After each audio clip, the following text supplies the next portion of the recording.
185milessouth.com. Smash that Patreon button.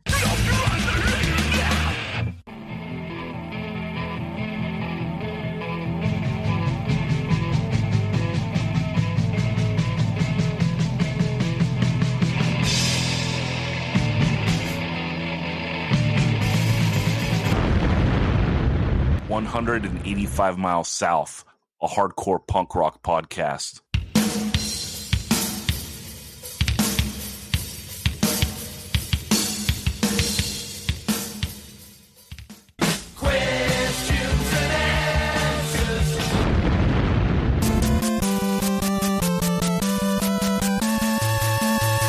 In this corner, the challenger, fighting out of the hard corner. From Seattle, Washington, it's the Axeman of the band Change. It is the mighty, mighty Positive Christopher Chris. And his opponent, fighting out of the core corner. From parts unknown, weight unknown. Reason he didn't pick Minor Threat in the Straight Edge Super 7, unknown. It is the reigning, defending, undisputed 185 Miles South trivia champion of the world, Daniel, these questions are too easy, Sant.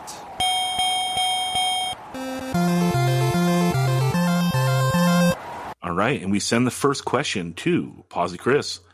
Posi Chris, on the Undertow at Both Ends LP, which band member is closest to the cameraman who took the cover shot? You can just tell us the instrument or if it's the singer. Bass player, Damien? Hell yeah, point to Posi Chris. And should have gotten 2 points for getting the name as well. Good God. I thought this was going to be a trick question where the picture was of Damien, but like the guitar headstock was in the foreground or something. Hey, I'm not trying to do you like that. I'm trying to serve you guys up 7 out of 7. Well, 6. 6 out of 7, right? Okay, Dan, we go to you. Right in your wheelhouse. Now, on the Cinema Beer Goggles VHS comp, the band NoFX tells you to leave what alone? Leave what alone? What? Can you...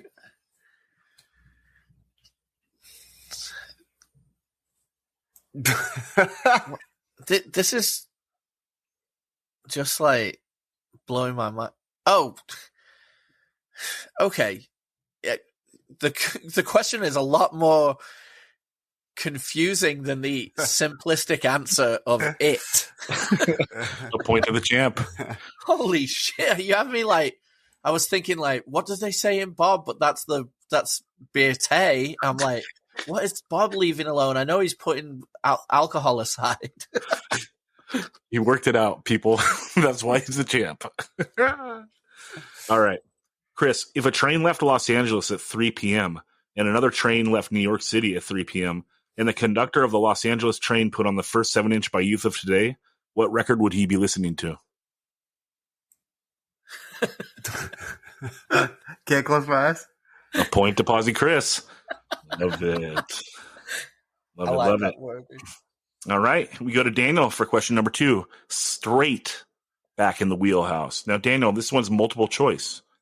On the Cinema Beer Goggles VHS comp, the band Funeral Oration speaks of going to this place. Is it A, the pub, B, McDonald's, C, the track, or D, outside? You know, my Dutch brothers love to go outside, down by the canal, riding their bikes. It's outside. A point to the champ. Woo! We got a match, people. Okay, let's go to Chris for his question number 3. Now, Chris, this is a member of Fugazi, and also something Earth Crisis won't eat.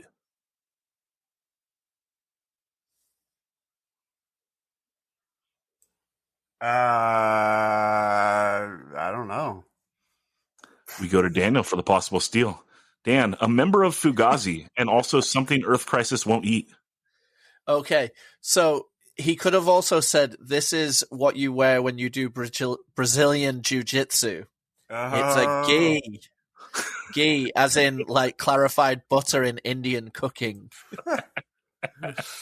Point to the champ. Epic steal. I was like, they probably wouldn't eat Ian because they're vegan. Would they eat? Would they eat a Mackay? Okay, we go to Dan for his question number 3. Dan, straight back into the wheelhouse.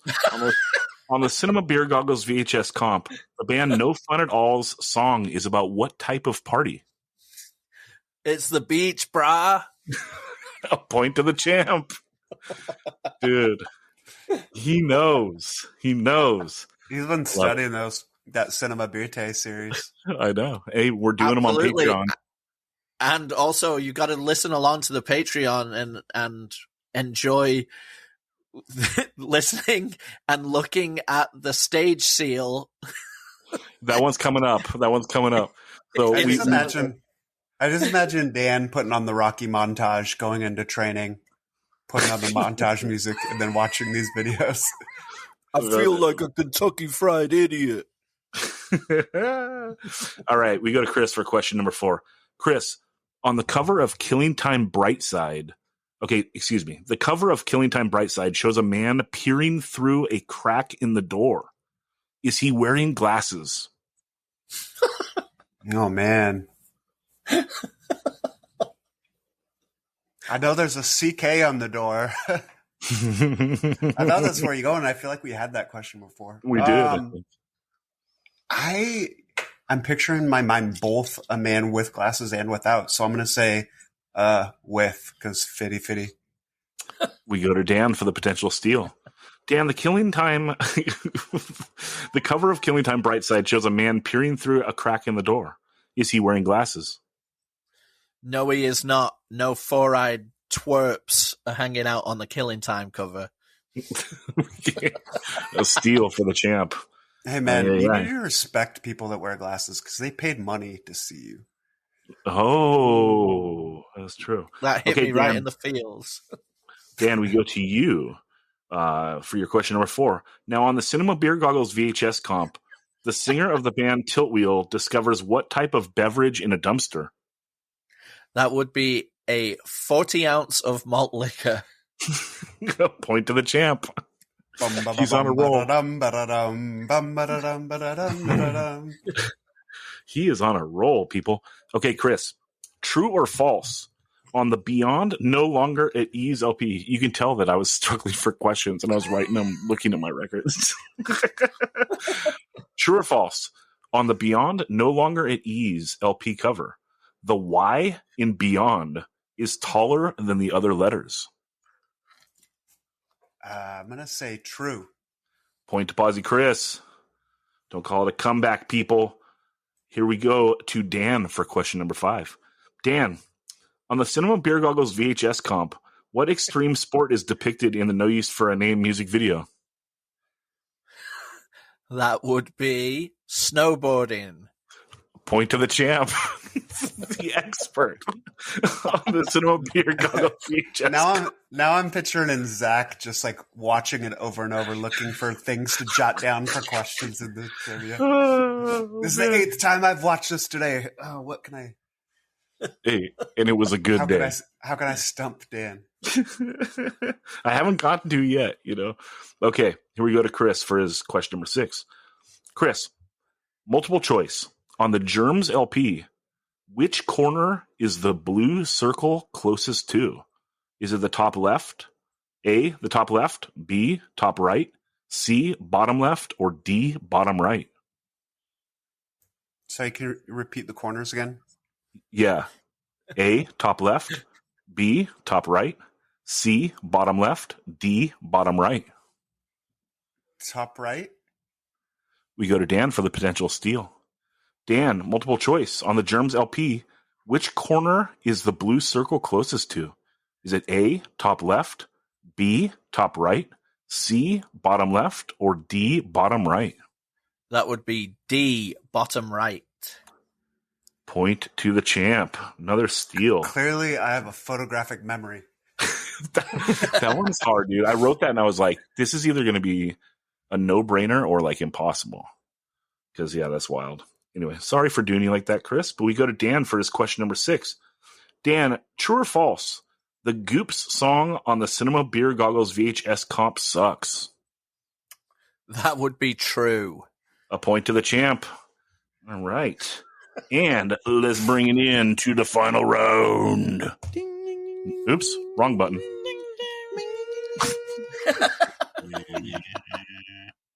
Well, thank you for that, Judd. But let's bring it into the final round. What?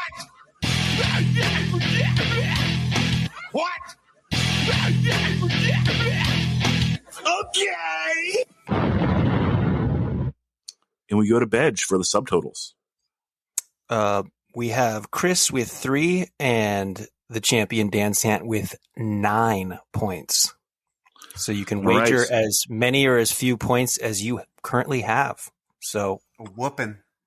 Yep. Dan, how many of those 9 do you want to wager on this daily double round? I'm going to wager 3 to make it interesting. All right. And Chris, how about yourself? All right. I guess I'm also going to wager 3 to make it interesting.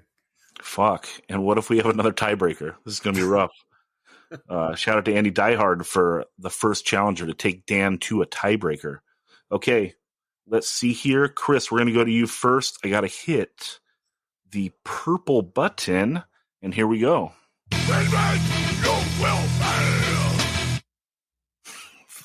Were there horns in that? What the fuck? Oh, God. It's the steak and pickle cover. I don't think I got that. Nah, I got the answer right here. Here we go. Ooh. It's kind of clear. Is it pick it up, pick it up, pick it up? All right, a few more times. 3 times in a row for you, Chris. There you go. Some. Yep.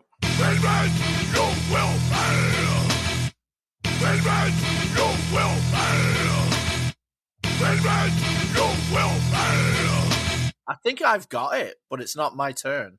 Yeah, I have there's 2 no of the steals. words. Okay. Payback you will feel. Oh, the sentiment is close, but the words are wrong. Can I guess? Yes, I'm not for the points, but just for the guess. Please. Yep. Does he say revenge you will pay? Yep, Oh, he does. yes. Dan would have gotten it if it was served up to him. Revenge You Will Pay off the song Fight Dirty. One of the rare, good late 25 to life songs. Oh my God, I could hear it. Well, you've those- trained your brain. You know, It's you those stopped horns that learning really how to spell, make that and song. you've honed in your 25 to life. Okay, here we go, Dan, for yours, and this is the pink button. What?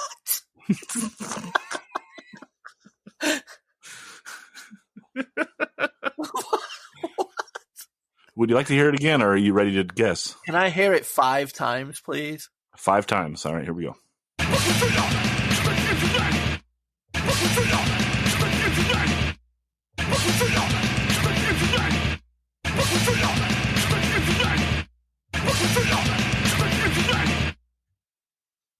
Final Okay. answer.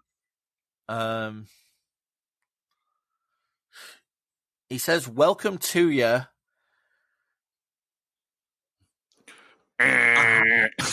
Oh, all right, never mind. I thought it was like, "Welcome to your pain of life" or something. No, he says perpetrator. So I was quick going to to say use the name. Everybody, come up front, sing along. Oh yeah, he I does had say the perpetrator. perpetrator. Yeah. All right, let's go to Ben for the totals. Chris started the round with 3 points. He wagered 3 points. He didn't get it right, so he's left with nothing. And the champion, Dan Sant, while getting Chris's question correct, which earned him nothing, had 9 points, wagered 3, failed, and ended up with 6. Dan Sant remains the champ. 6'2". All right, well, congratulations, guys. 6'2". What you gonna do? That's right. It's Okay. like a grinder thing. Way to go, dude. What's up, everyone? This week on the pod, we are talking hardcore. Helping out, you know him, you love him. He is the best dressed man on the pod. He is Daniel Sant. What's up, Dan? Revenge, you will pay. Also helping out, it is Ben Merlis, a.k.a. Ben Edge, a.k.a. Bedge. What's up, Ben? Perpetrator, so quick to use the name. And rounded it out, it is the mighty Posi Chris. What's up, Chris? 6'2", what you gonna do? Dude, I know all of these. This rules. All right, jumping in this week, I just wanted to have a brief discussion because we recently talked the second In My Eyes LP, and we kind of were all in agreement that it was maybe the best LP of that style of the era. And we're talking that Youth Crew revival that happened, maybe starting around 95-ish and stretching to about the year 2000. That being like maybe the best LP. And I just wanted to open it up and talk about other things that we think have held up from that era, because that's an era that we all hold pretty close to our heart. But we got to be real that a lot of that stuff from that era has not held up well. Definitely in a historical context. And honestly, like when I listen to a lot of it now, I'm like, oof, not as good as I remember, Dan, what of this era holds up to you? Well, it's interesting because coming in on the tail end of like 97, around that time, maybe even a little bit before, but Bane was getting kind of lumped in with this because they were more of a straightforward hardcore band, whereas, everything else was pretty metal at the time. So I'm definitely going to say the first two Bane 7-inches definitely hold up. That's not even close, though, to like what we're talking about. True, but I'm saying like what is at the time was regarded as being akin, even though now with distance. Come on, though. Okay, well, the Floor Punch 7-inch holds up, right? Are we in agreement on that? Without a doubt. Okay. Floor Punch, I would say Hardcore Pride, 10-Yard Fight. Yep. As well as the 10-Yard Fight. Is it called The Way? Not The Way It Is, but The Only Way, the final 7-inch? Yes, The Only Way. That also is good. I think the Ensign LP on Indecision holds up. Okay. Fair. That's right in the line a little more. I would say that's like closer than Bane, but like that's kind of fallen closer to Sick of It All than Youth Crew. Yeah, but what we have to remember at this time is that anything that was, like people always reference Mouthpiece as being Youth Crew. It's not Youth Crew at all, but the fact that those were their influences on their sleeve and they were playing something different from lots of what was normal at the time, I suppose. I agree. Like you're saying any band that has fast parts, but like we're not going to talk about like Powerhouse and Hoods and Fat Nuts, like those bands that like fall closer to like the New York hardcore stuff, right? Yeah, it's the Youth Crew stuff. Like it's a direct line back to that. Yeah. Okay. Rain on the Parade, Body Bag 7-inch. I think the second one's good too. Yeah, definitely. The first Rancor 7-inch, I liked that a lot. I liked both Atari 7-inches still. I actually, when we did the first discussion of all of this, I broke those out and like they get panned in the conversation of like stuff that doesn't hold up, but it is the the octaves are going a little wild on it, but I like both 7-inches still quite a bit. Things that haven't to me, like the Fast Break LP at the time, I think I really liked it. I don't like it at all anymore. 2 LPs. The first one you don't like. The Fast Women one. Right. Yeah. Do you like any of the 7-inches? I like the Fast Break 10-Yard Fight split. Okay. And then they had the Don't Stop Trying 7-inch. I thought that was like one of the worst like 7-inches of that era. And then they had the Where It Lies 7-inch that I heard was good, but like it was limited to 200 and I could never get it. So I like never heard it. So yeah, I don't have it either. Other stuff that held up. I think, unless you can remind me of, obviously, the In My Eyes demo, In My Eyes first LP, and In My Eyes second LP, which is the primo of the three. Right. So the In My Eyes catalog. Okay. Chris, is there anything that Dan didn't mention or anything that you agree or disagree with? Yeah, there's a few that he didn't mention that I have, and I think I agree with most of it. I think for me, again, this is not a youth crew band, but like this era, Against All Hope 7-inch is one of my favorites from back then. And, you know, in that time, it wasn't my favorite for sure, but like revisiting it stands up a lot better than a lot of the other stuff. The drumming is a bit like frantic for fans of this style. It's like Dag Nasty if the drummer was on speed. So I don't know if it's for everyone, but I think it's super sick. 97A, again, not youth crew, but the Better Off Dead 7-inch is incredible. Again, I didn't even really like it at all back then because it was just a little too dirty and grimy for me, but now I love it. It's just like, you know, the tortured vocals, raging fast, gang vocals over the top of it. You know, it's not a youth crew band, but they do some youth crew things that make it stand out from a lot of, you know, this style of stuff. Their best song though was on Growing Stronger, right? Are we in agreement of that? Yeah. It's up there. I mean, Asphyxiate's probably my favorite, but yeah. Another one, The Purpose 7-inch, What's in Worth. The recording on it's not great, but the vocals are really cool, and there's some cool like hooks and sing-alongs. There's a song, Tonight, is like the hit song off of it. The lyrics are pretty cheesy and juvenile, but it's like so catchy that it works well. I would say that like borders on youth crew, like because it was kind of melodic and not like straightforward generic. Well, they were like kind of different. This 7-inch was though, like they later kind of got a little bit more like, I don't know, like Hot Water Music Lane a little bit, but like this 7-inch was pretty fast hardcore, you know? I'll have to revisit. I remember that song. Mm-hmm. What do you, Dan? I said I've remembered one that I didn't list that is still I'll circle back. Yeah, cool. Okay. Chris. I mean, this is an obvious one, but the Growing Stronger comp, like, in my opinion, the best Ensign song, the best Push Too Far song, the best Atari song, Rain on the Parade track and the 97 tracks are both like upper echelon for them. The Floor Punch song is okay, but you know, of the 5 or 6 songs, it feels like the most like a comp track compared to the others. 2 others I want to hit real quick. The By the Grace of God Perspective LP. Overall is a solid LP, but like the opening track is so freaking good. It's like the intro for the song is one of my favorite hardcore intros like ever written. And then the actual song is just really good.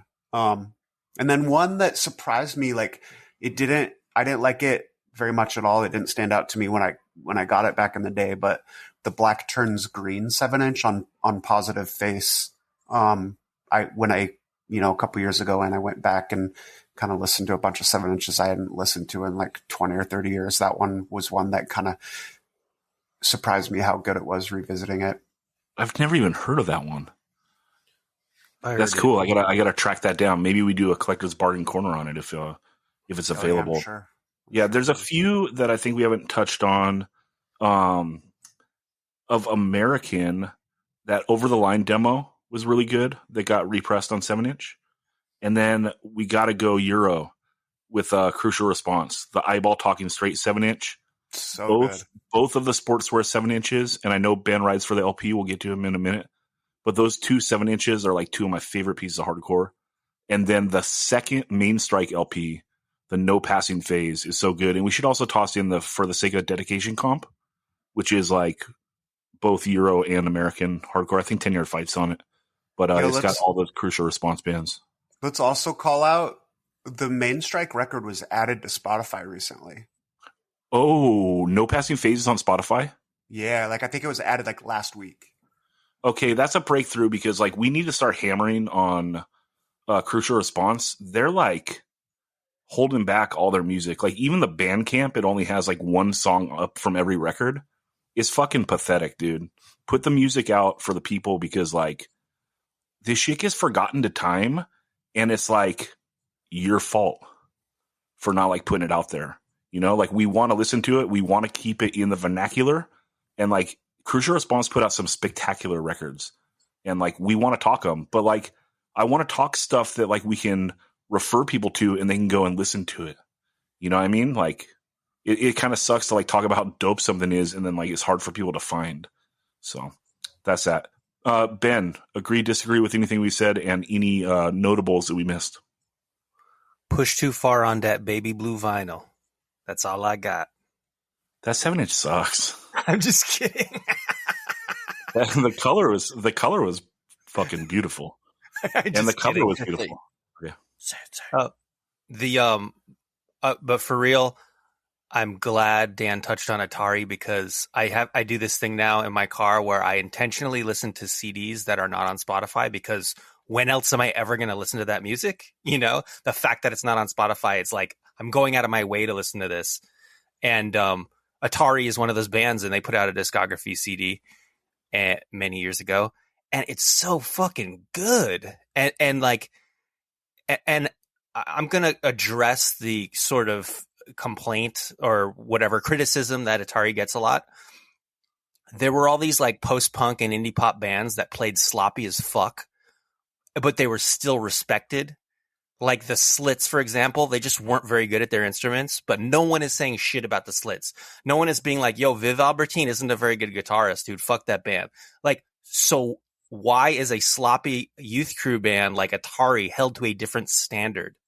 And I think they're like perfectly imperfect. Like, it's just great music that captures youthful energy. I mean, that's what it is. So it's like, and they're definitely more interesting than some more musically competent bands that we're going to talk about later in the same episode here. But like, Ben, okay, let me jump in on Atari. They're not being slagged for being sloppy. They're being slagged because one of the guitarists has a straight up phobia of the E string. You know, like he refuses to play anything except for an octave. I don't think we're looking at it as sloppy because like the YOLO of that record, like that's why I put it with like Rancor. Like they're not afraid to like go to like a scissor beat. It's like actually an endearing thing about the band.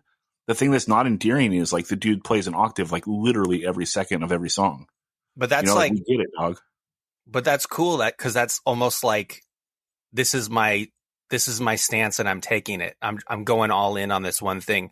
And I think the whole scissor beat thing is the Atari drummer doesn't know how to play any other fast beat. He only plays scissor beats when they go fast. So yes, there are those two things that kind of might hold them back from being taken more seriously. This is really funny. More seriously, like a band like 10 Yard Fight named after a Nintendo game. But you know, they're Atari, not Nintendo. So I'm just going to go through my little list of stuff I think is held up other than Atari. Unless you want to, we can hammer Atari a little bit more. I think the first Atari 7-inch is the best thing. And it's true. Yeah, it's the only interesting thing. Like that's why I hover on it. Like, is this really cool just because it seriously doesn't give a fuck? Or is it like annoying? And I can't decide. I like change my mind on that 7-inch like every time I listen to it. You know, it's great. Dan, you got to take on that. You got What's an Atari take, Dan?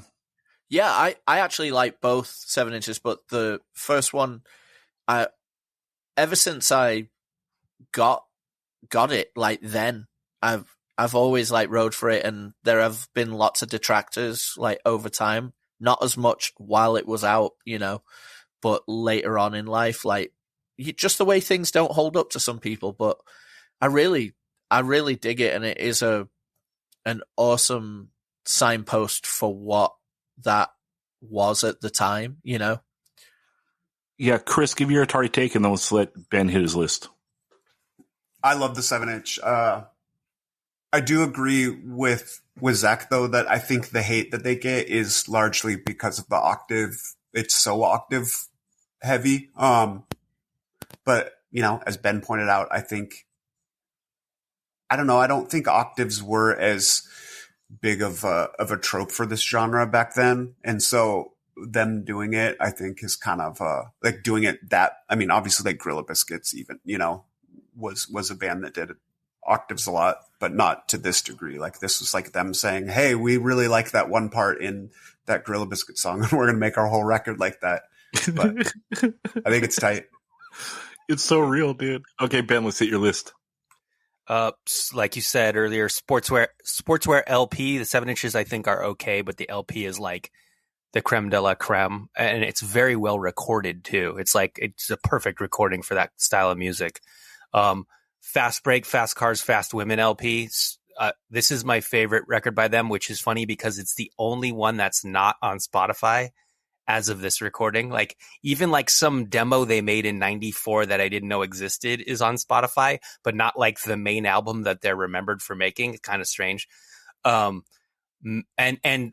Fast Cars, Fast Women is like the closest thing musically to Gorilla Biscuits from this era, in my opinion. It's got that melodic thing going.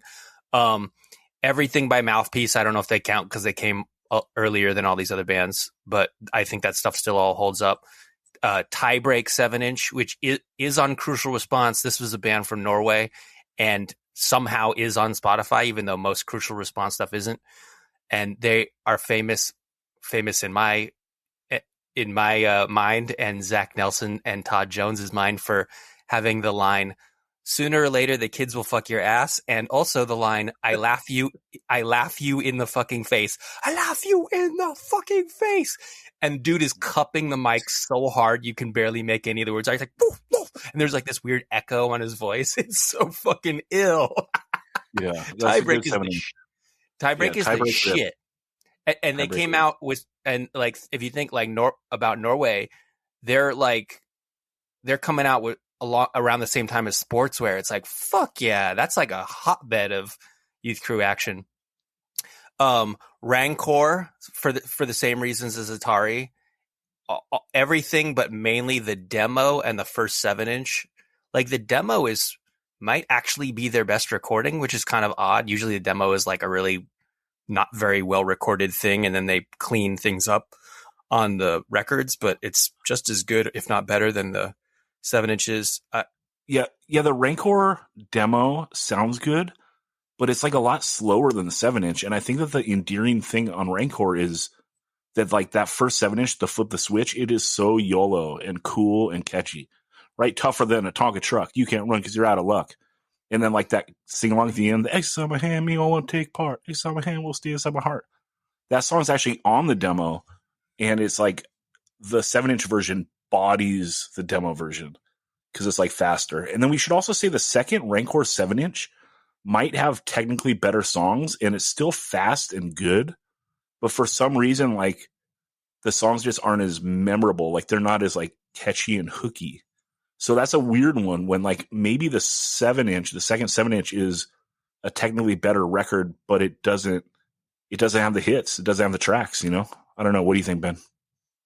Yeah. First 7-inch also has the lyric, hide behind your baggy pants while I assume my hardcore stance. Yes. Sick. Yes. All right. What else is on the list? Hands Tied EP, and then 10-Yard Fight, pretty much all of it. I don't know how I would even rank the 10-Yard Fight records. They're all pretty good. Yeah, the LP's a little long. You know, they thrive in like that 6-song format, you know. But yeah, there's hits on the LP. So that's that. Chris. Yeah, there is for sure. Like I think people like to dismiss the LP just because they prefer, you know, the first or the last EP, but there's some like straight up bangers on that record too. Yeah, and we should say like the Back on Track song, like they wrote a hardcore song in like an era where every song has to have a breakdown. Like they wrote a full fast song. Like that song doesn't have a breakdown, I think, and it rules. Hell yeah. You got another one? Yeah, one other before we kick it back over to Dan. When we're talking about European bands, the Colt Turkey 7-inch, I love it. Really, for me, it's about one song and then the rest of it's solid. But like the song "The Hammer Hits Hard," I think is what it's called, is so sick. It's just like if you guys aren't, or if anyone's unfamiliar, it's like members of Manlifting Banner, and it's like a kind of a joke side project, straight edge militant communist band. And like the chorus for this song goes, "The hammer hits hard, the sickle cuts deep." And it's such a hard song. Yeah. Okay, Dan, what did we miss? Or what's your commentary? We missed the Time Flies LP On Our Way, which I think is really fantastic. It's late 98, I think, is when it came out. Yeah, that's a good one. But it's so tuneful. It's really very much of this time. And then if we're talking about this, Count Me Out is getting going around like 98, 99. And obviously everything they've done is pure gold. Yeah, Count Me Out and Carry On are kind of like the bands that bridge the gap, right? Yeah. Like they they start on one side of it, end up on the other side of it. So maybe they don't fit the discussion because they actually like bridge out of the scene, and they are not totally time stamped. Absolutely. But the second Carry On 7-inch is very much of what this music is and holds up to this day. Completely. For me.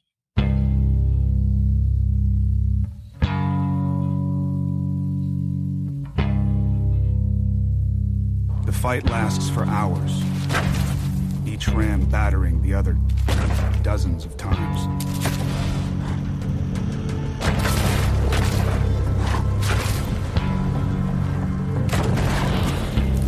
Head to head.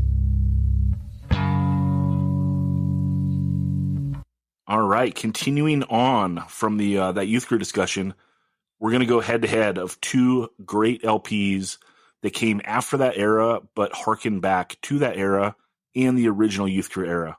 So what we're talking about is the First Step LP, What We Know, and we're putting it up against the Mindset Leave No Doubt LP. This is wild, and like both of these bands are like kind of the singular generational band of their era that like rocked this style, and both like did it really well, both on record and live. And I can't believe we haven't done this matchup yet because this is like kind of a no-brainer. Chris, what's your take here? Yeah, these are two top tier kind of youth crew revival bands that are both through like the 97 lens. So we talked about all the stuff about, earlier, like the stuff that stands the test of time of that era. Like this is all through that lens, I think, like obviously they're fans of Youth Today and Instead and all those bands, but there's a 97 lens that I think it goes through. And these are two of them that, some of the best students of the students, and in Mindset's case, maybe students of the students of the students, but, both very important bands for me personally. When I go to a hardcore show, I want to be inspired. And these are two bands, very inspirational bands. They wear their hearts on their sleeves. They have important things to say. Like they say it, the intensity, the passion behind it. So in a head to head, like these are both fantastic records, but for me, while Mindset maybe wouldn't even exist in a world without the First Step, I don't know that for sure, but I'm going to take Leave No Doubt because I think this is one of the best straight edge hardcore records ever made, in my top 10 maybe. And, I've said before that I think it's the best straight edge hardcore record since 110. They Count Me Out. I don't know. This is just, it's so raw and like ferocious. And, when we talk about the youth crew, like the 97 era, I think where some of it gets kind of stale is where it loses some of that ferocity and rawness that like Youth Today and Side by Side and those bands had. And, Mindset really captured that ferocity. Vocals are great. Lyrics are awesome. Lots of great hooks. The drumming is fantastic. It's just a perfect record. The track War, oh my goodness, is a song about, I think it's about like othering people in, as an excuse to, fight wars. like thinking about like the people that you're fighting and killing as different from you. And the irony is this song's so hard that it just makes me want to go to war in the pit, and just kill everyone around me. This song, we talk about the ferocity. Like this is the one where Ev maxes out the ferocious vocals on this. Yeah, I love this record. I think it's perfect. I think this is one of the best bands that I'll ever see in hardcore. So you're going the First Step. I'm going Mindset. I spent a bunch of time on Mindset and I didn't much on First Step, but First Step is no slouch. Like, this record is fantastic. But Leave No Doubt also has the benefit of having a little bit bigger recording. So it hits a little bit harder for me, but yeah, both these records are fantastic. I'll let whoever's picking the First Step, because I know someone's gonna hear. I'll let them talk more about it, but it's a great record too. I want to say how awesome both these album covers are. Like, this is something that never gets old to me. A live shot on the front, a big ass logo, and that's a wrap. Like, this is a record I'm buying every time if I'm going to the store and it's like, oh, like they don't have anything I was looking for, but I want to walk out with something. I'm going to get something that looks dope like this, you know? And both these records are good. Like, you wouldn't be disappointed. Dan, what's your take on this matchup? Well, first of all, let me echo your sentiment. When I see people with hoods up doing dives and someone X'd up screaming into a mic, sold. I agree. These both look incredible. Now, what's great about both these bands, there are tons of bands that have done this style that will sing lyrics that say something a little bit. These bands are really diving in and they're crafting songs that are inspirational and that they are not just generic lyrics for this genre, which this genre can get full of it can get very full of those kind of sentiments that just regurgitate the same kind of lines over and over again. And I feel both these bands do a fantastic job of actually crafting songs about a certain topic. And I really am here for it. Like, for example, the last song on the Mindset LP, One Step Beyond, it is so good. It's so good lyrically, but it's also so incredible. I somewhat echo the sentiments of Chris in the Mindset record just sounds amazing. And the First Step record sounds very, very good too. And it was produced by Walter Schreifels, but somehow maybe just the Mindset has more low end, it's just got a bit more beef under the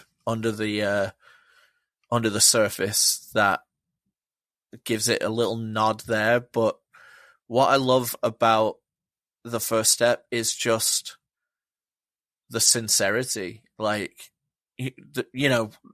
of people will mock these kind of genres, if they don't fuck with this, and they laughingly call some of this stuff sincere core.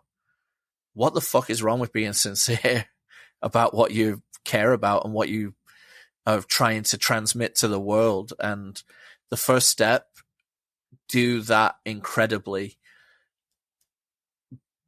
The only knock is that it's due to being such lovers of what came before, YOT,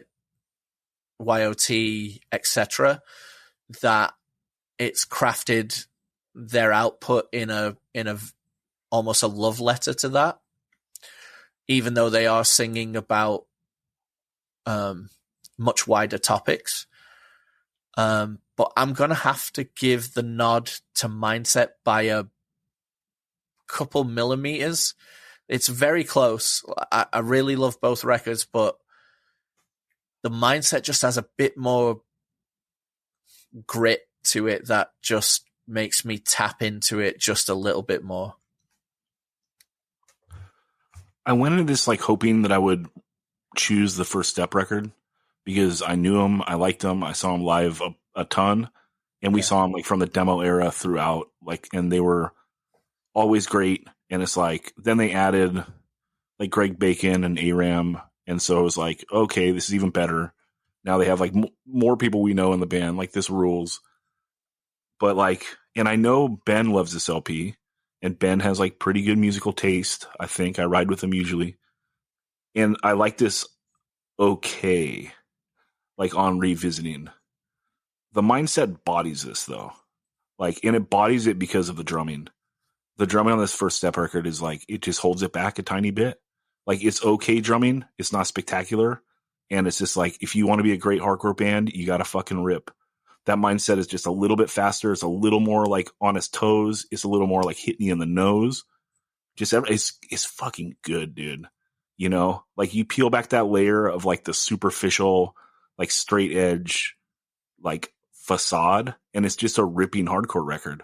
You know, it's like at the end of the day, you know, you could pick Youth of Today apart to death, but it's like you can't take away those tracks, right? Like they just fucking rip, you know, they rip. And like this Mindset LP is just spectacular. Like it rips hard, you know, and I was kind of bummed on that, I guess.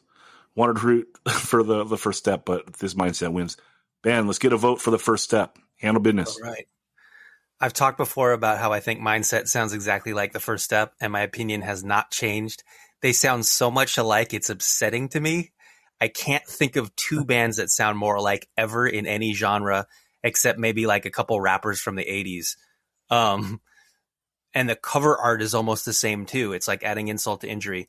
But I'm not saying that Mindset is stealing riffs. You're not going to hear a First Step riff recycled on Mindset. I'm talking about the style of the playing that's identical. Like they are in the First Step's mindset when it comes to songwriting. It's kind of like the blurred lines syndrome. You know how like Marvin Gaye's estate sued what's his face for Pharrell and fucking Robin Thicke for stealing like the vibe of their music, and actually Marvin Gaye's estate won. I'm not saying I agree with that outcome, but it's sort of like Mindset has the First Step's vibe. And Leave No Doubt, the Mindset album, could almost be a follow-up to the First Step LP with a slightly different sounding singer. I mean, you can tell it's a different guy singing, but like, so I like tried to shut that part of my brain off that knows that like one band came first and then the other band came after. Like, let's just pretend that like these are two things that coincidentally came out at the same time and didn't have any influence on each other. And so just like listen to the music on its own and try to figure out like, okay, who actually has the better music? And like the First Step is the better record to me. It's like, it just has better, more memorable songs, and like Time to Understand or As It Is, all these First Step songs, like Mindset to me doesn't have an equivalent of those quality wise. You know, it has the sound, but it doesn't have the kind of memorable hooks, choruses, riffs, whatever. And you know, I guess it's a good thing that so many of you, in fact, all of you, are writing for Mindset, because I feel bad because I'm sure they're great guys, but it's just like, this doesn't do anything for me. And the First Step is definitely the best straight edge record from that entire decade, I would say, in my opinion. Right, but that's so confusing to me, right? Because if you think that the First Step LP is the best of like the 2000s, right? The aughts or whatever. And this comes out in 2006. The Mindset comes out in 2012. And you think it sounds so similar, like, why don't you ride for it? It's been 6 years. And like, it's not like First Step puts out another record. So like, don't you want more of it?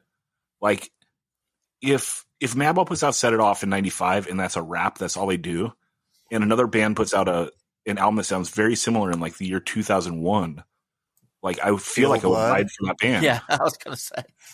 You know, what's that? Ill Blood. Oh yeah, but this is not even close. Get out of here. Yeah, I thought about that too. Like, I have an album by a band called Shout Bus, and Shout Bus is fake Minutemen, and it's like, but I never listened to that Shout Bus record. But why did I buy it in the first place? It's kind of like it just feels so copycat that it's like, oh, come on, you got to try harder than that. Like, that's the feeling I get. And I know what you mean. Like, if you like something enough, why not accept an imitator? Like, for example, sportswear wants to be bold, but they don't actually sound like bold. Like, it's like bold filtered through a decade distance and, a continent apart. So it does actually end up sounding different. Like, this isn't like, it's not different enough to stand on its own, and it's not good enough to stand on its own. Like, to me, man, I totally disagree. Cause like, I think that the recording sounds better and the drumming is like legit twice as good, So it's like just one upped. I don't know. That's a wild take, Ben. I think you're hating a little bit. Yeah, but I have horse in the race, whatever. What were you going to say? But if you hold something like so close to your heart and think it's like the best record of a decade, maybe like you are like defending it, like, oh, nothing came along that was better than this. Maybe you are a little defendies on it. I don't know. Dan, what do you think? Well, I don't think either of them. I don't think Mindset is trying to sound like the first step. I think they're both referencing classic records that they absolutely are in love with. Chain of Strength and Youth of Today. I think that the first step is referencing instead Youth of Today, whatever, Chain of Strength, you name it, like all in a blender. And Mindset is referencing the first step. Like, that's the vibe I get. I don't. But first step, like, this LP comes out like after, like the American Nightmares, when like stuff speeds up and gets like just a little meaner, and they decide to not like take any of that influence. They're like, no, we're just going to be plain ass first step, because that's like what we are, is what we kill it with, etc. And I think Mindset, they do take in a little like post 90s Youth Crew influence in, like they take in a little bit more of modern styles in, and that's why like the songwriting just sounds a little fresher and more creative. Yeah, I definitely think they are writing songs in a post Carry On world. There's some Carry On sneaking in there. Well, so it's first step. You're just like, they're not adopting it. This first step LP is 06. Yeah. But I'm saying where you say the first step is trying to swerve the more meaner stuff, where I think subconsciously some of that has sunken in by the time the Mindset LP is being written. Like, they love obviously YOT, Chain, etc., probably, and the first step, but also the Carry-Ons and the other bands of that ilk that kind of straddled the line of Youth Crew, but still being a bit faster and meaner.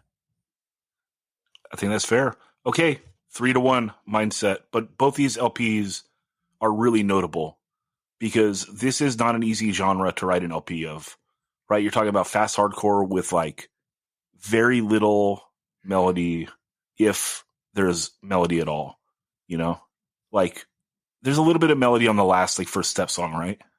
Like the New Reality song, but like they're not leaning into melody at all. I mean, I guess they do have some nice chord progressions, like the As It Is or whatever has nice chords, but like they're not going melodic.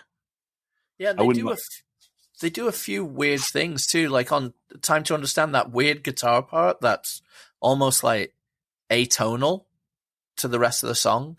Yeah. All right. Well, hell yeah. Everyone check out these records on the playlist. Go to 185milesouth.com, click that playlist link in the upper right-hand corner, and check out all the music we are talking about. And there's going to be some sick main strike shit on there if they're on Spotify now. It's going to be ill. Howdy do, fellow kids. What? Howdy do, fellow kids. What? Howdy do, fellow kids. All right. I wanted to talk a couple newer records, and the first one we're going to talk about is the new LP from Berthold City. The LP is titled When Words Are Not Enough. It came out on War Records this year. And Chris, what's your take on this? I love this record. I think it's sick. It's a sound. I mean, we've talked about it plenty on this podcast, but it's a sound that is my favorite style of hardcore, and they just do it so well. It's a band that could have been around in the 97 era, although they draw a lot from like kind of the 95-ish, like the Bridge 9. I think they draw as much from like a Carry On and a Right Brigade as they do from, a Youth of Today or a Judge or a Side by Side or, even In My Eyes or any of those. It's a awesome record. It sounds great. It sounds huge. They do a lot of tricks of those style of bands, but they never really kind of overuse any of them. None of the songs are, to me, none of the songs really sound same. Like each kind of has a different flavor, lots of variety in like the openings and closings and the strong song structures. One song will start with a bass or a ring out or, the vocals and like that's the stuff that I think keeps an LP interesting. And the vocals are snarly and pissed off, and that kind of gives it another edge. I think that makes it, really top tier on this style of hardcore. I think the song "Turn It Around" specifically, I think the vocals are extra snarly. Like he gets in that, that Jules Ray kind of range. I love it. Also sick band live too. Hell yeah. I love the color scheme on the cover, and I think the bass tone is ill. Dan, what's your take on this? Oh, sorry, Chris. Quick. On the cover, I was thinking about this the other day. Like the color scheme is not, I don't know, like it's not colors that you would think of traditionally from a hardcore record, but they look really cool. It's kind of an interesting cover, like juxtaposed with the songs, because every single one of these songs seems so like well thought out. Like, and I think that's, it's like what makes a band really good and also is like detrimental to an LP in a way is like you're sacrificing any sort of YOLO for having like completely well thought out, like plotted intentional songs. So like that's a hard balance to find, but like this is so solid. I would say, like Chris, like you're saying, like it can fall anywhere from like that Youth Crew revival all the way through like the mid 2000s. But if I was to hone in, like it's just so solid. I would say that it takes maybe something from like a band like Ensign, where like the songs are so intentional and solid and good, but like I don't know, it's kind of like where do you fall? Like Ensign is probably a better band than 10 Yard Fight, but like 10 Yard Fight's going to go there and have like the straight edge brothers in the pit together. Like they're going to get buck on a part, So it's like you sacrifice like the well thought out song structure, lyrics, everything for like something that maybe is like roasting that marshmallow a little too long, almost going to fall off the stick, and it's either great or it's like cheesy. And I don't know. But like, yeah, overall, it's like, this is solid. Like they wrote 12 really, really good hardcore songs. This sounds great. All like the musical performances are great. Vocals included, drumming included. Like I said, I love the bass tone and, just a really solid effort. Dan, what's your take? I really like the LP a lot. When it first came out, I listened to it a couple times and I thought, pretty good. And then I listened to it a lot more in the build up to recording this pod, and it clicked with me. It really clicked. It sounds amazing. It is an amazing recording. The drummer is fantastic, and I mean the Youth Crew tom parts that are basically the key to my soul. This makes them sound huge. Like every Youth Crew tom part that happens on this LP, I am just loving. It is hard-edged, like angry, mean youth crew, and it comes off sounding bright but also pissed. I think my favorite songs are When Might Makes Right. It's almost got like a Sick of It All homage in the push us too far parts with the like backups that make it almost sound, just for that tiny line of those three words, it makes it sound like the Sick of It All song is almost like sampled in within their own song. It's actually a pretty cool thing. I love the song Out of Darkness. And then the last song, With This Regret, the song structure on that is very different to a lot of the things. And I think Andrew writes the music as well as the lyrics, and he obviously sings on it. And other, like Dennis and John and EO and stuff, play the music. But I think Andrew probably writes the music because even though it's youth crew ish music, the Ensign shout is perfect, because I was thinking that too. That was very similar to the pace of what Ensign's LP on Indecision in, I think, 95 was. There's very kind of a similar vibe to it, because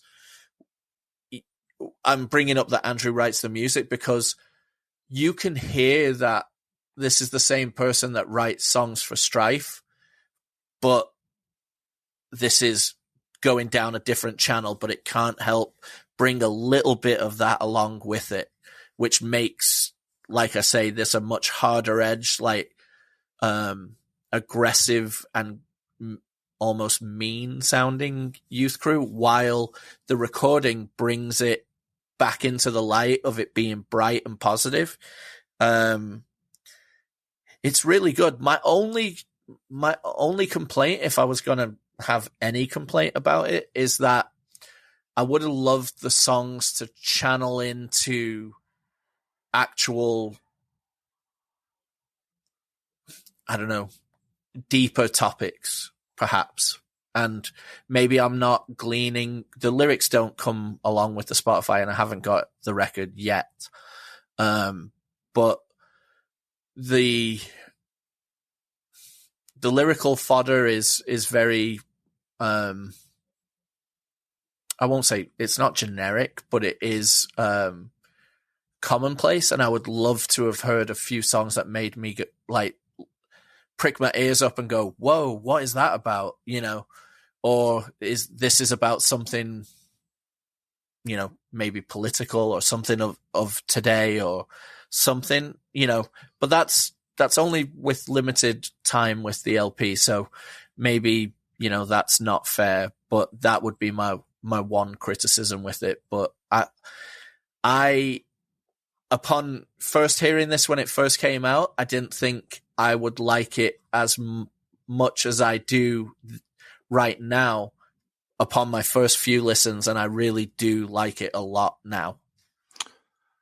I think that's a good take, because I will say I listened to this record probably 4 times in the build up to this, and I liked it the 4th time more than I liked it the first time. So much like Dan Sant, it is a grower, not a shower. Ben, let's go to you for your take. Yeah, I totally agree with Dan that I can hear a little bit of Strife in this, but it's way more straightforward, kind of fast, late 80s sounding than Strife ever was. Like, stylistically, Berthold City is closer to what I wish Strife was, like shorter songs that don't linger on the breakdowns as much. But at the same time, I think Strife has catchier, stronger songs than Berthold City. So if only they could combine those two things into a super group where Andrew sings and plays guitar at the same time. I thought the highlight of the album to me is actually the opening track, Only Truth Wins, because it reminds me of early Judge, like give it up kind of vibes. And I always thought Strife kind of reminded me of Judge too, but this is a little bit more just ferocious hardcore. But nothing else really stands out to me. But then again, I didn't listen to it 4 times like Zach did. So maybe I should listen to it a couple more times and I'll be able to pick out other stuff from it. And I did see this band once. I saw them a couple years ago. I don't know if they only had one 7-inch out yet, but they were pretty good. They played with Drug Control in Eagle Rock at a bowling alley, and they actually, Drug Control and Berthold City sounded very similar to each other. It's almost like I saw them with Change at Program, and they killed it. And Change killed it too. What's up? But stylistically, it's almost like if you took Youth Crew music and then you removed every trope about Youth Crew that people complain about, like, you know, corny songs about friendship, which, by the way, I'm a sucker for all that stuff. When I say corny, like, I'm not throwing shade at, you know, standard Youth Crew music. I love that shit. But, like, you know, all the little things that people, like, roll their eyes about when they think of Youth Crew, you take away all that stuff, and this is, like, what's left over. Like, this is the skeleton of it. You know, it's like the song structures follow the format, but there's not the goofy overuse of octaves, which also I love. And it's just, I can't find much to bite into once you take away all that stuff. I mean, I'm all in favor of fast songs that have breakdowns and then fast parts again and whatever. But yeah, it's a well-recorded record. Dat bass tone, as Zach says. A bass tone, dude. So ill. Okay, let's go on. Oh, go ahead. That's that Grover Beach bass tone from Dennis. That's right, dude. And we read the Lamb Goat comments. Dennis did not storm the Capitol. So take it back, whoever said that. Okay. All right, let's go on to the LP by Gridiron. It's called No Good at Goodbyes. Came out on Triple B Records this year. And we had previously talked about their side of a split 7-inch they did. And I absolutely loved it. It was like such a short burst of this style. And they're playing like Apex. Like, I guess if I had to put it in a category, it would be kind of like beat down-ish, you know, like kind of hip hop singing on the verses and then big breakdowns, fair amount of double kick, fair amount of tempo changes. This LP, again, it just sounds so big, so nice, and it's like very palatable. And I think that that's like the breakthrough that, you know, we as like a groupthink consensus on this pod have kind of had, and maybe over the last year, is the biggest victory for like a hardcore LP in the modern era is like, do you make it through the whole thing without it like dragging or being painful at some point? And this record, I've listened to it a ton of times, probably like, I don't know, 10, 15 times since it's come out. Hasn't gotten old yet. And it kind of is a rare record that like hit me out the gate and it hasn't faded. You know, like a lot of times, like the things that grab you instantly, they fade. And a lot of the times that things that don't grab you right away, they grow on you. And this just holds up. I will go into my knocks after you guys all go. Dan, what's your take on this?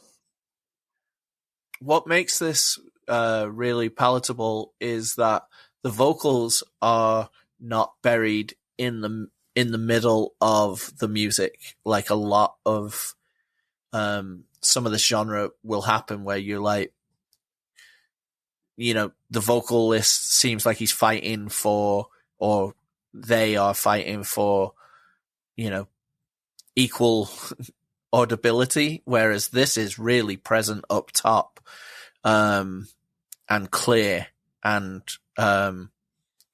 bouncing over the music, which almost makes occasionally some of the music choices that they do where they go really wild and almost like, I don't know how to describe it. It's like everything shifts and goes like just all crazy for a second on a couple of the songs. But it's really good. It's so the main vocalist like does borderline like rap singing for the majority of the vocals, and then I believe it's the guitar player does the really deep hard like vocals. So this is almost like hip hop singing over kind of bouncy death metal, really, is a way to describe what this LP sounds like. But it really works. It super works. I really like the song Trench, like, you're on the bench while we're in the trench. Like, that line is so sick. I know Chris's favorite song is going to be The 12th Man, obviously. But yeah, and the thing is, this LP does not hang around. 9 songs. It's over, in like, 22 minutes or something like that. And it's got some really good features vocally, like the God's Hate dude and the Jay from Mind Force is on it as well. And it sounds sick. Like, this is also one that first listen, I was like, okay, it's cool, it's what I expect. Second listen, I'm kind of getting a bit more in the groove with it. And then third listen, I was playing it loud as shit at work today. And one of my employees comes in and he goes, this sounds like you are making me work in a factory, and if I don't do enough production, you're going to kill me in this dystopian future. That was his actual description. And I'm like, well, it's true. So fucking pick up that means of production, motherfucker. It's really good, but by the end of listening to it, he was like, what is that? I'm going to play it again later. I'm like, sick. A new Gridiron fan who knows nothing about the genre at all. So there you go. I'll tell him to tune into the merch drop of 7,000 shirts of American football, like 8 pairs of shorts, maybe some aqua socks. I don't know what else they dropped in that merch drop, but it was a lot. It was a lot. That's true. Okay, Chris, let's go to you for your take on this. Dan said borderline rapping. I don't know what border he's talking about because this feels pretty firmly in the yard of rapcore, but not in a bad way. I think it sounds sick. This is real good. I think it's. I mean, a lot of people will say beatdown, but like, it's pretty. It certainly explores like the downset lane, which is very, very rapped as well. And even like a tiny bit of nu metal. But certainly some New Jersey hardcore, some Pennsylvania hardcore, like, that mid-90s back to basics sound is certainly explored. The song, I think E-Town is like probably the easiest comp just because it's, there's rapping and there's breakdowns. But like, I think like if you listen to the song Brothers in Arms, which is the 12th Man song, like the opening intro there could easily be an Orange 9mm riff. So that's kind of a little bit different from, the back to basics, I don't know, study. And then with the rapped vocals, like I think a lot of times when there's a vocalist who's more rapping over hardcore, it tends to sound a little bit dull. But I think it really works for this dude because his vocals, and maybe it's the recording, but they sound really crisp. Like, and so when he's rapping, which is like talking obviously over this heavy music, it doesn't sound dull. Like it sounds biting, even though he's not like, screaming. This is a really good recording. I think the reason why they're able to do that, Chris, is because he doesn't vary his voice, right? So like, because he doesn't go from like talking to yelling, you can actually just like mix him really proper and you can kind of put him over the top of everything, right? Because you don't have to be like, oh, he's not like varying his like noise level. Now he's screaming, we got to turn it down. Right, exactly. Like you don't have to find that like sweet spot. And sometimes when you do that, like it's hard to find the mix. Like it's going to sound buried in some spots. But because this dude is like pretty monotone, they're able to like mix it. And Dan's right. It's very refreshing to have like the vocals be really easy to hear and like high in the mix, And there's great little vocal hooks on here. There's great little guitar hooks. And man, yeah, this LP is cool. Ben, Bring us down. One thing. I may be taking that. I can kind of feel like I know what Ben's going to say about this record, and I may be taking away the one thing that Ben would like about it, maybe. But the song "Trench" when the bell tolls right before the mosh part is so sick. Hell yeah, hell yeah. But like Dan singling out that line, like you're on the bench, we're in the trench, like that's fucking good. You know what I mean? It's like I like to walk up to that line. Like, is that line ill? Is that line like almost like dipping in the cheese? Maybe, but it's fucking ill. Like I love that shit, dude. It's like if you got a hook, hit it, dude. Take that swing, you know. And I think they knock it out of the park here, you know. All right, Ben, bring us down. One of Zach's joys is forcing me to listen to music like this and hearing me squirm on the pod. And this definitely takes the cake so far. I'm hearing Biohazard plus extended beatdown parts with the 311 guy singing. I can almost hear the exaggerated arm gestures, but we all know I don't like the style of music, so I'm going to try to add value to this podcast. Let's try to figure out the following. One, who the first band to sound like this was in general terms, and two, what rapper or rap group is the patron saint of this style of music, like actual rap music, like who would be like the rappers that these guys would look up to the most. So first band to sound like this. What do you guys think? It's got to be Biohazard, right? Yeah, maybe it is. I was gonna say, yeah, that's certainly one of them, and it's funny because the rap group I was gonna say is Onyx, but yeah, me too. They did funny. a song with Biohazard on the Judgment Night soundtrack, but even that aside, Onyx is definitely the most like yelly, I'll beat you up kind of lyrics over slow to mid tempo beats. So even without that kind of Biohazard tie-in, I would still say Onyx. But the first things I heard that sounded like this were the band Something to Prove, who were on the Strong 93 comp on Victory. That's Mike Ski's band. And then the band Social Justice had a 7-inch called I Refuse to Lose, which came out in 92. And then right after that, they changed their name to Downset. So that's what when you mentioned Downset, I'm like, oh yeah, that too. And like, yeah, but Rage Against the Machine too. Yeah, but the Biohazard LP is 1990, and he straight raps on wrong side of the tracks. True. Yep. So Biohazard's got to be the right answer. That's it. Yeah, that's where all that stuff's from. Okay, let me talk about my knock on this record, and it's not a knock on this record necessarily; it's a knock on my opinion on how like modern hardcore is released.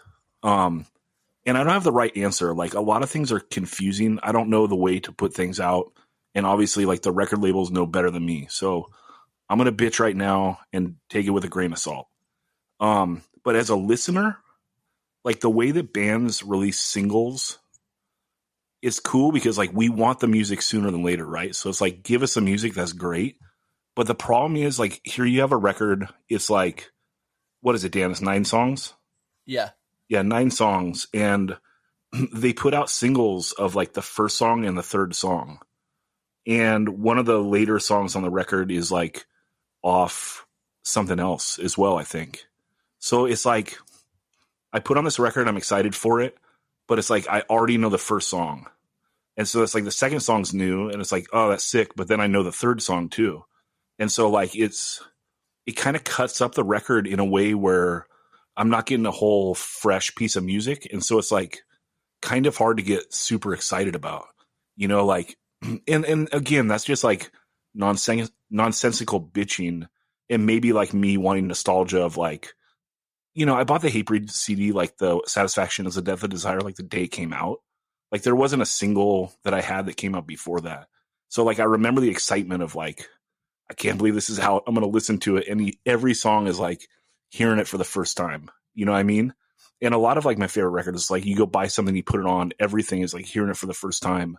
And you remember it that way. And it's just weird to take in music in this modern era when stuff is like served up to you in kind of a chopped up manner like that, right? Like I'm going to have to listen to this album 40 times before like I know the rest of the songs like as well as I know like the first and third and that like later track, you know? So that's all. Like I think that's interesting the way that like music's released now, and I don't know if it's necessarily my favorite. So Dan, do you have anything on that? Well, I would say the 70s through the 90s, I feel like that happened, but with vinyl single releases. So you would get maybe 2 singles before the LP dropped, so you would know those 2 songs also. And then I think that has been taken up and not just with hardcore, with so many things in a digital manner to try and hype the release of the LP, or what would be considered interaction, you know, like it's almost content, you know, they're putting up something and you're interacting with it a bunch, and then you do it again. So you get a second hit of interaction with them. And then when the LP comes out, you back in for that. And then hopefully buying the physical and everything as well. So it's just, I do see what you mean. Like sometimes with like hardcore records, or even, you know, certain major label things back in the day, like you wouldn't know anything before it dropped, and then you get to sit and just spend the day with it, you know. But also we've got to just think about how attention spans are now. Like people who've grown up with a phone in their hand and Spotify or Apple Music, I don't think they listen from track 1 to the end of the LP a lot. You know, a lot of people don't. They'll make playlists, or they'll like bounce around like crazy. They'll let the algorithm do things for them. So I don't think everyone is built the same way to listen to an LP from track 1 to the end anymore. Okay, so Dan, let me jump in on you though, and carry out like where my thoughts going with this. Okay, so, but then what's the point of the LP anymore? Right? Like, aren't we better off than just finding like the middle ground of bands putting out songs in like 3 or 4 chunk? Like, put out 3 songs every 6 months, you know, or put out 4 songs every 6 months or every year, you know? Like, what's the point of the LP at this point then? Yeah, I mean, it's a really good question, but I also think people that do bands like to think of crafting something like that, even if it isn't digested that way by a lot of people, or even through their own faults of putting it out piecemeal. It's a interesting topic that, you know, we've touched on before, but it continues to rear its head in this day and age where we are experiencing media or LPs and records and stuff in a very new manner where things are changing. It's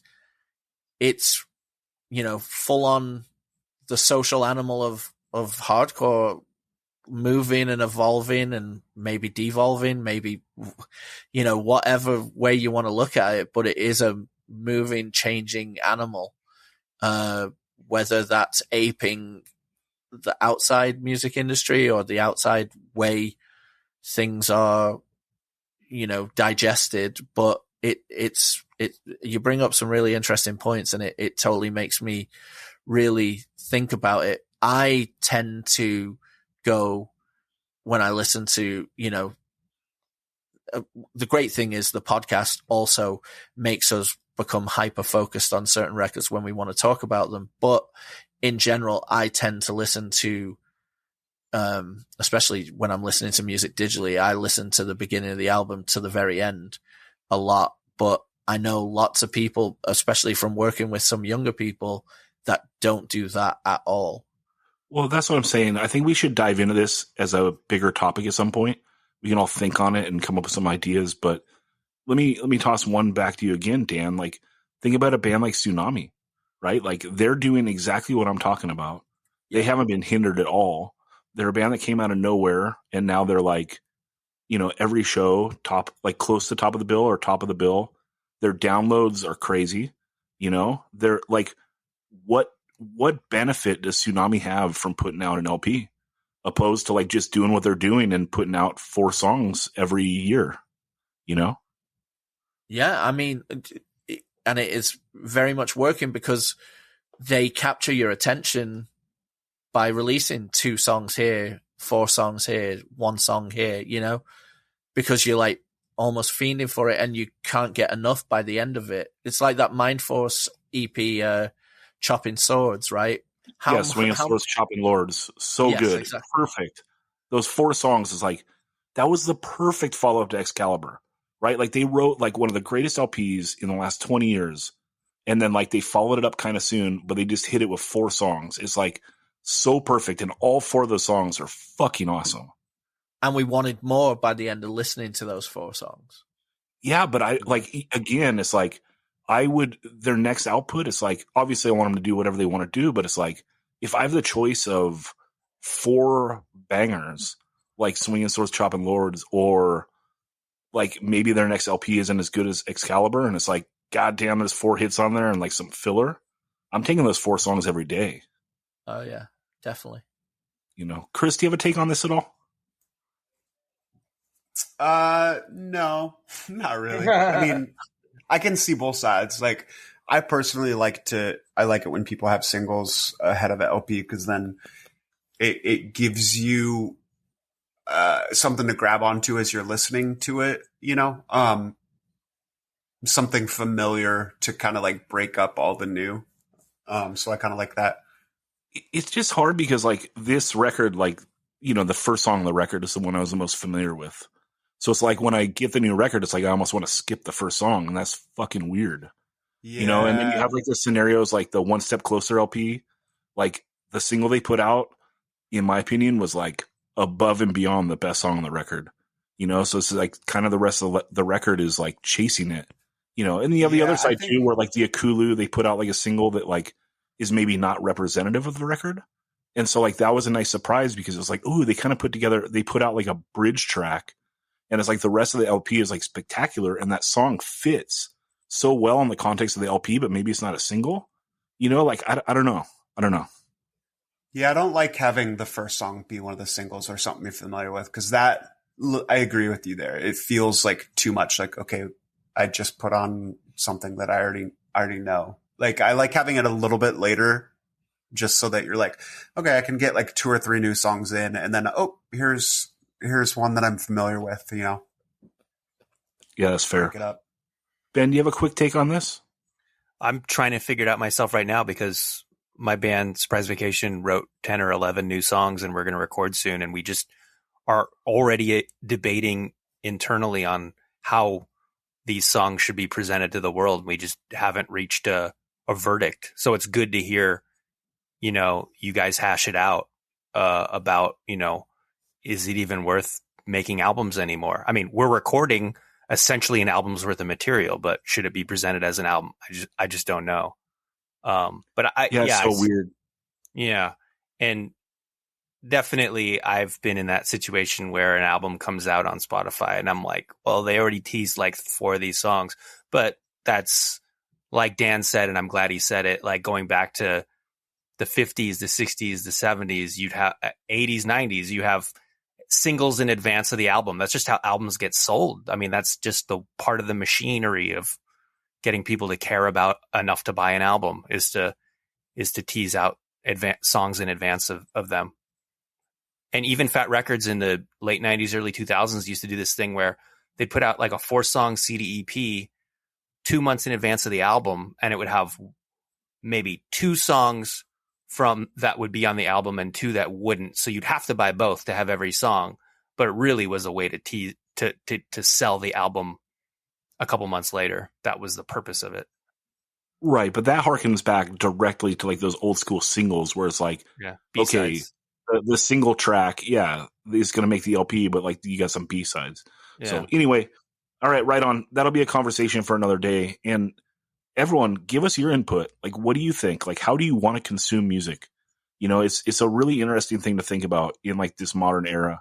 And it's like one of those things where I just think sometimes like, you know, am I out of touch? Am I grasping for something that is like not relevant anymore? But then it's also weird because people are still putting out LPs, right? Like, so just to finish on this topic real quick, like I love like early 90s hip hop and all of my favorite artists like do LPs, right? And for me, like in the modern era, it's like very hard to follow hip hop because like it's not about that anymore.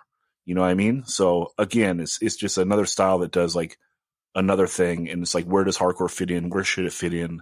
You know, at the end of the day, it's like whatever makes the artist happy is probably the best. But like, I don't know, and it's pretty wonky. Like thinking about bands recording shit and it not coming out until like a year later. That shit worries me, just because like I want hardcore music to be out, and we know that the lifespan of some bands can be really short. So we'll leave it at that. And yep. I'm taking it back to the old school because I'm an old fool. I'm taking it back to the old school because I'm an old fool. Yo, what's up, motherfuckers? Old school. All right, we're going old school. We are talking the Canadian Subhumans. Their 7-inch Firing Squad came out in 1980 on, good God, Dan, can you pronounce that, records? Quintessence? Quintessence? I don't know. Ben? I should pull it up on. I know. Anybody help me out? Quintessence. I don't know. I'm guessing quintessence. Yeah. And we're gonna go with Ben. Okay, but this is their third 7-inch, and it is my favorite of their EPs because I just think that the song "No Productivity" is like one of the greatest punk songs ever. This is such a wild song. I heard it originally on one of the Killed by Death comps, and I was just like, "What the fuck is this riff, dude?" And so everyone go to 185milessouth.com, click that playlist link, and check out this song. It's just like, Ben, how would you describe this riff? Beautiful. Yeah. It's funny. It's a great song, and it's so happy sounding. And then you look at the lyrics and it's like, you know, it's like the most brutal thing you can imagine. It's like, it's a dictatorship, you know, murdering people by firing squad. No, you're talking about side A. I'm talking about the riff on side B, dude. Oh, I'm talking about no productivity. Like do do do do do do do do. Like that riff is out of this world. Yeah, I'm not as into the B side. Oh, you're a poser. Hey Dan, what's your take on this? Well, first and foremost, usually I want my Subhumans to be talking about skinning Margaret Thatcher alive, but the A side to this is one of the most perfect, poppy, glorious songs ever. Firing Squad, yeah, and it is. He had a dream about a firing squad and about the oppressive government, etc. But it sounds like Wipers meets Psychedelic Furs almost. It's so catchy. It's so amazing. It's really beautiful. I absolutely love it. And then you get the Wipers meets Wire almost on the B side. It's way more angular, way more challenging is a way to put it. But I'm with Ben. I land on the A side. I'm in Poserville. I absolutely love it. Quintessence, by the way, it means the most perfect or typical example of a quality or class. So that's a class that side B. Well, is how good. about that? That's right. Dude, his side, like, no productivity is just fucking wild. Like, yeah, I agree. Side A is a great song. It's a cool, like, really poppy, melodic, cool hook song. But, like, I can't think of anything that sounds like the side B song. Like, this is just, like, a wild one, dude. So, Ben, sorry to cut you off. I was just playing. So, forgive me. But go in on this. Yeah, Dan here's, for the A side, Firing Squad, Dan here's Wipers meets Psychedelic Furs.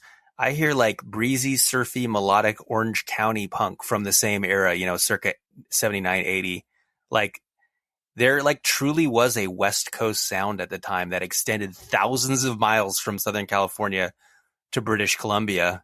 You know, you have, I'm not going to name every band down the coast, but it's like, it's pretty unbroken, like, no pun intended. Like, and I didn't even think about the Wipers, but there you go. There you have another chain in the link that, or the another link in the chain that connects all these all these West Coast bands to each other.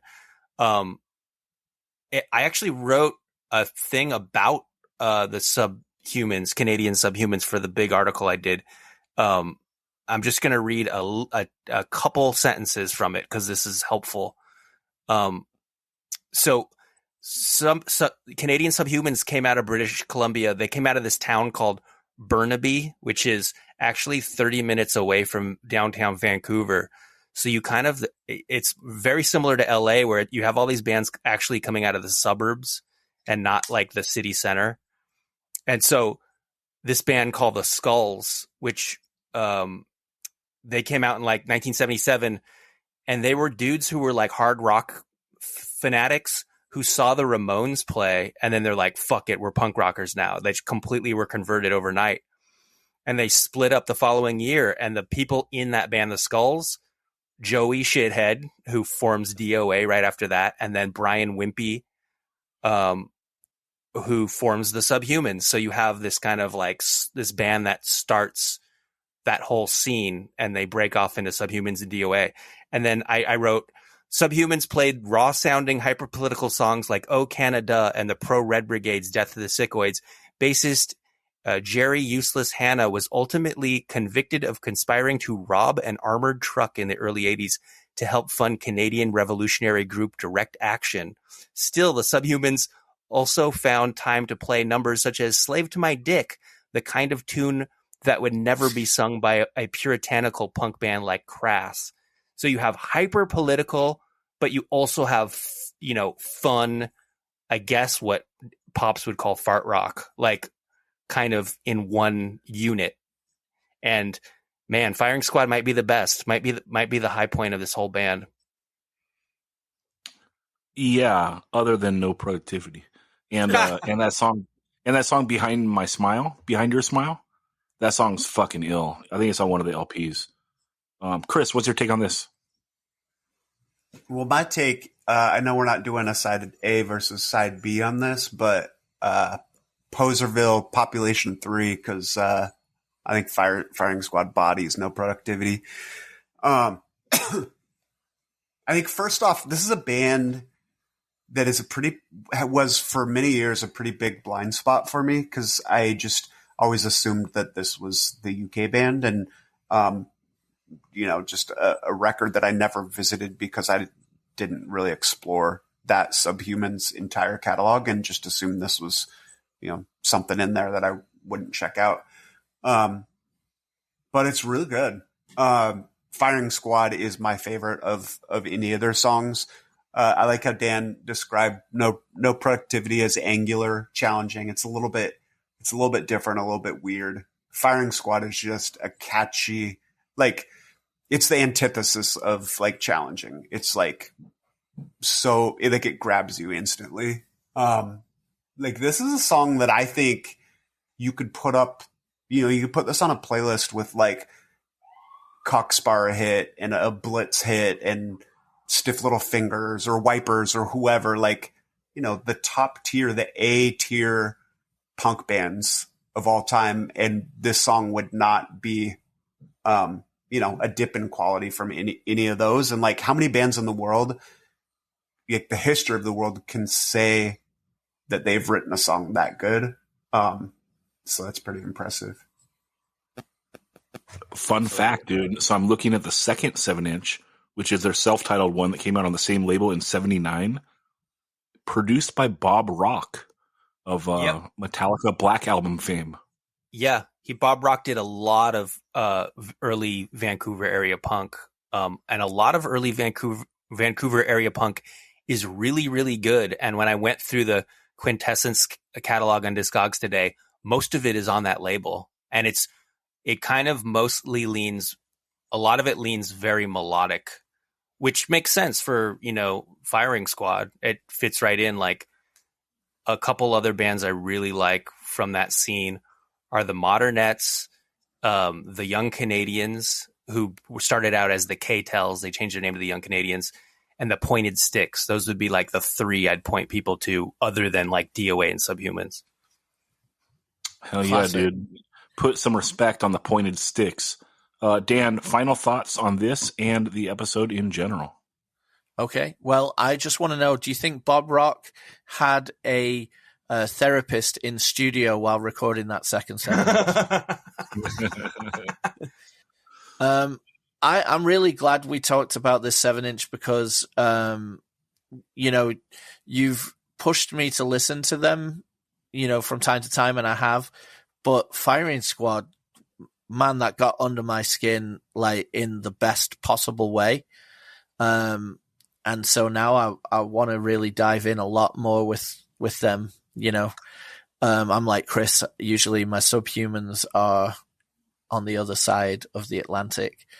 Before you give your next thought, let me just say all of their early stuff got repressed on Alternative Tentacles in the year 2008.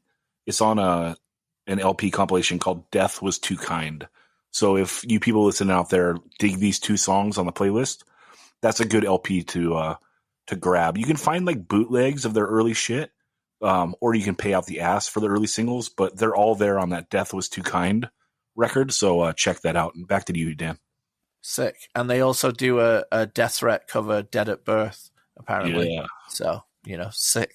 I really had a lot of fun talking music on this pod tonight because we ran the gamut of, something old, something new, something borrowed, something blue. Like we really, kind of went all over the place, and it just shows that hardcore fucking rules. And I love talking it with you lot.